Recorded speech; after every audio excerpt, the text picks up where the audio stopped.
the wave you've probably seen in the news, and heck, as a parent, you've probably dealt with it yourself, of sort of the more progressive school leadership and teachers and the woke movement being impressed upon your children in the schools. Students were asked to prepare a monologue. They're asked to prepare a monologue based on their own personal situation. And in this particular monologue was written by a student who addressed the hardship of their medical condition. I want to say this right and make sure that we get it right.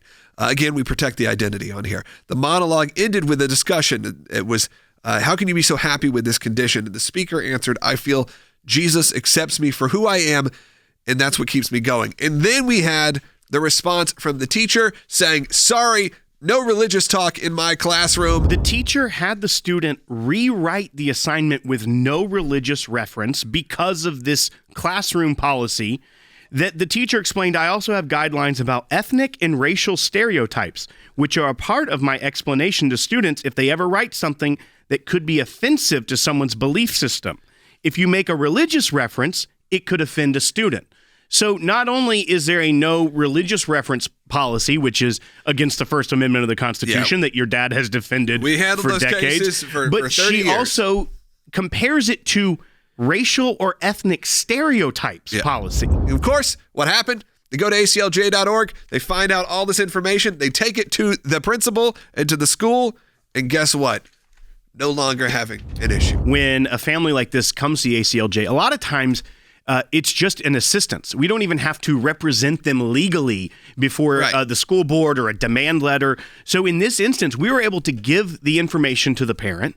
The parent can then go to in this case, it was the vice principal who immediately agreed the teacher's personal guidelines for the classroom were in clear violation of the school board policy. So this is a good win. The ACLJ is able to assist the family. Good win, quick, not a demand letter needed here, and we get the right outcome. Planned Parenthood, as always, in the public school.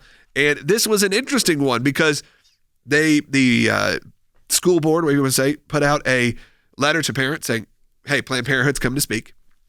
Just give you guys a heads up. You can sign a permission letter. You know, almost doing their due diligence.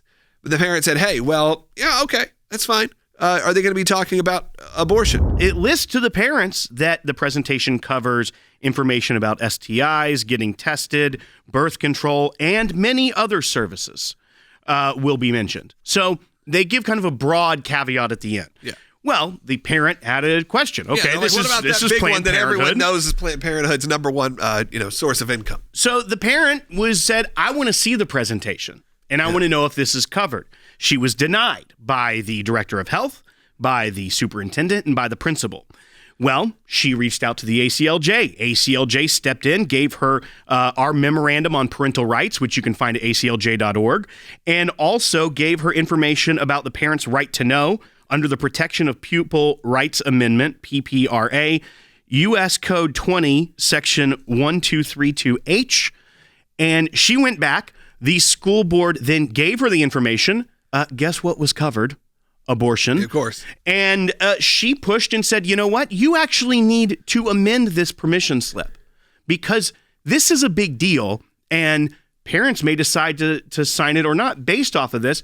And they agreed. They said, okay, you know what? We've been having this presentation and never had a problem, but you're right.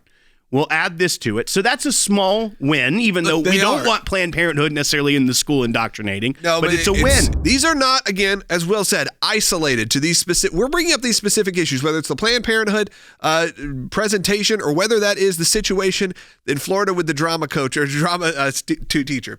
We're bringing these up specifically because these are the real issues at hand.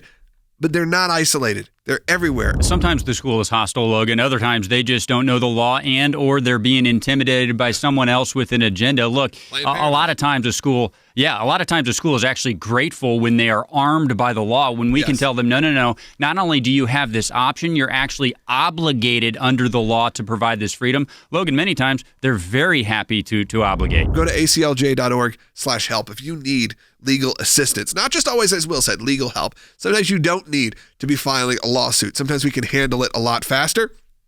Just go to aclj.org/help or just go to aclj.org right now. And look, those legal services are provided at no cost to you.